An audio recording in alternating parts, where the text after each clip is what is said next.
Hola a tots, benvinguts a la segona part, al segon mòdul del seminari Crea i gestiona la teva identitat digital professional. En l'anterior mòdul heu vist que parlàvem del què és la identitat digital, de què és molt important actualment tenir un nom i de que en definitiva també es pot veure perjudicada per certes coses greus. Per començar a treballar aquesta identitat digital, que és el que intentarem fer-vos veure en aquest mòdul, és un treball que no cal fer d'una manera aleatòria, sinó té unes fases, i bàsicament són 3 fases. Per una banda, el que no podem fer és començar la casa pel terrat. Quan al seminari a vegades preguntem què tenim de recursos, doncs en surten molts, perquè normalment actualment la gent coneix recursos per sortir a la xarxa. Però abans de fer res, el que hem de fer és buscar-nos a internet. Per tant, la primera fase és una fase d'anàlisi. Una fase d'anàlisi significa quan jo busco el meu nom a Google per començar, com hem fet en el primer mòdul, però no només Google, hi ha moltíssimes més eines. Què trobo?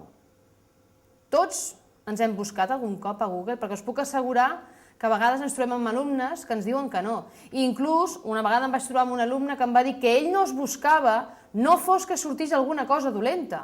Llavors, evidentment, millor que si surt alguna cosa dolenta la trobis tu, que no que la trobi una altra persona que et pot arribar o a contractar o donar un client o donar un projecte. Per tant, no tot s'acaba en Google. Per començar, hi ha altres buscadors. Sí que, evidentment, Google aquí a aquest país controla la majoria de les recerques a Espanya, però hi ha molts altres buscadors que també tenen la seva parcel·la, o inclús molta gent que ve aquí d'altres països, que en el seu país el buscador que mana no és Google.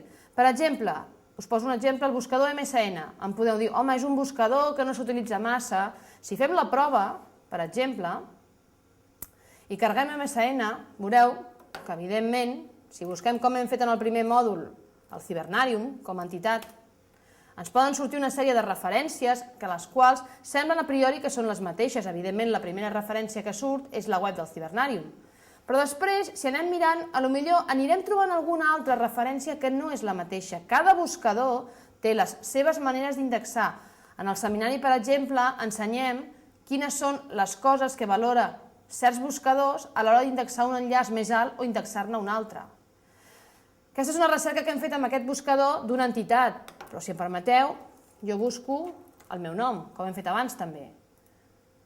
Aquí veureu que sembla ser que surten els mateixos recursos, però no, perquè per començar la indexació dels recursos que surten són diferents.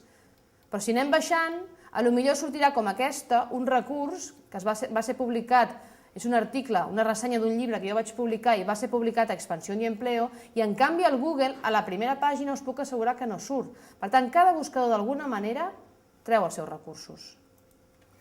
Però insisteixo, els buscadors són importants, però no són les úniques eines que existeixen per buscar-se. Algú s'ha buscat mai en un buscador de PDFs?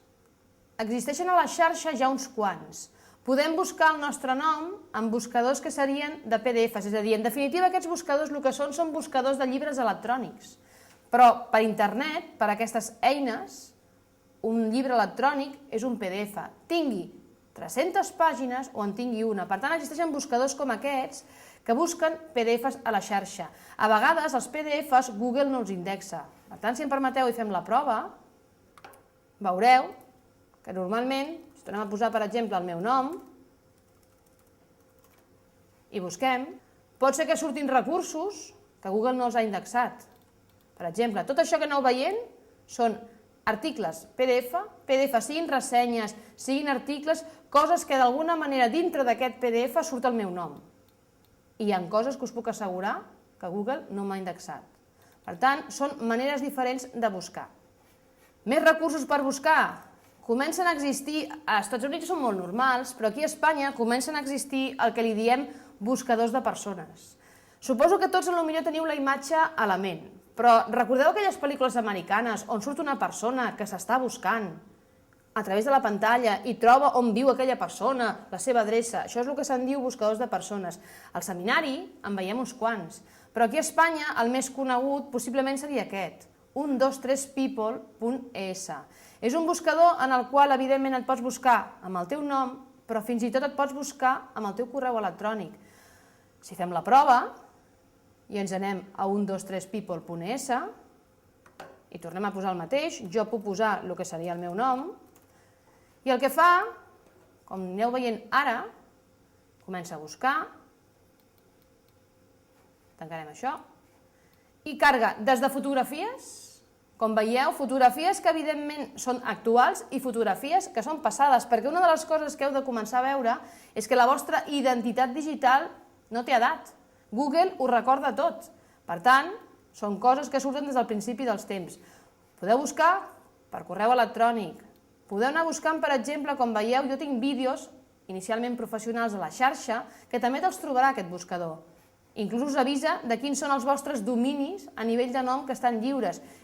Notícies que corren per la xarxa. Abans, quan hem fet la búsqueda en Google, hem buscat en la primera opció, la web. Però podeu buscar notícies que han sortit publicats en els mitjans de comunicació i Google per aquell projecte no els troba. Altres webs que us estan indexant el vostre nom. És a dir, un buscador realment bastant potent. I, evidentment, també té un apartat en la qual surten els blogs parlen de vosaltres. També hi ha un recurs que veureu després que permet buscar en blogs. Però a través d'aquests buscadors tens una imatge i, evidentment, també hi ha una opció per la gent que heu publicat llibres que t'indexa llibres que heu publicat. A partir d'aquí, si seguim, veurem que la fase d'anàlisi no s'acaba aquí. D'alguna manera, el que us deia abans, algun blog parla sobre vosaltres? Perquè una cosa, i ho veurem en la fase següent, és tenir un blog. Un blog que ens pot ajudar a nivell professional a demostrar el que som, a demostrar lo motivats que estem per la nostra professió. Però pot ser que el blog d'un altre parli sobre nosaltres? Doncs n'hi ha diversos, però per exemple teniu el que seria l'apartat de búsqueda de blogs de Google. Jo us posaré una anècdota personal. Un dia estàvem donant una classe i jo no me'n vaig adonar, sincerament, però es veu que va haver una persona que em va estar fent fotos tota l'estona amb el mòbil. Jo tinc creats uns serveis d'alerta i em va arribar que en un blog parlaven de mi. Evidentment, immediatament el que jo vaig fer va ser anar a buscar-me. En aquell blog havia un reportatge fotogràfic, tipus, si em permeteu, revista del cor, que parlava molt bé i parlava molt bé de la classe, però jo no se m'hagués ocorregut buscar-lo. Per tant, dintre de Google, dintre dels blogs, jo puc buscar el meu nom. Parlen els blogs explícitament de mi. Doncs si us fixeu, el primer que parla és un blog d'una noia, que és una periodista de Madrid, i jo d'això sí que ho sabia, però no és una web normal, és un blog. Si seguim baixant, veurem que hi ha altres blogs en els quals parlen sobre la persona. Per tant, és interessant també saber què estan dient, què enllacen. Si publiqueu notícies a internet, pot ser que altres blogs agafin la notícia i us l'enllacin. També és interessant saber qui està parlant de vosaltres. A partir d'aquí, hem vist altres buscadors que no són Google, és important. Hem vist buscadors de PDFs, perquè són arxius diferents d'altres. Hem vist buscadors de persones. Hem vist buscadors de blogs. Però, per exemple, i arribem a la qüestió més curiosa, hi ha imatges sobre vosaltres? En el primer mòdul parlàvem del Facebook. Jo puc tenir la meva privacitat tancada i pot ser que les meves imatges no es vegin, però realment Google pot arribar a trobar imatges d'aquelles que estan etiquetades nostres que han penjat els nostres amics. Per tant, si jo, per exemple, em vaig al Google i en vez de seleccionar la primera pestanya me'n vaig a imatges i poso el meu nom i busco imatges, poden arribar a sortir des d'imatges meves, com veieu, des de portades de llibres dels diferents que hem fet, des de, per exemple, intervencions en les quals, vull dir, és un món en el qual jo he arribat aquí a trobar fotos, en aquest cas meves, que les entitats que em van fer la xerrada, em van fer la conferència, no m'havien passat. Per tant, ni m'havien avisat que les tenien. Per tant, és un bon recurs. Però podem buscar també el cibernàrium, és a dir, podem buscar entitats, perquè la identitat digital professional, dèiem abans, que pot ser creada en funció d'una persona o en funció d'una empresa.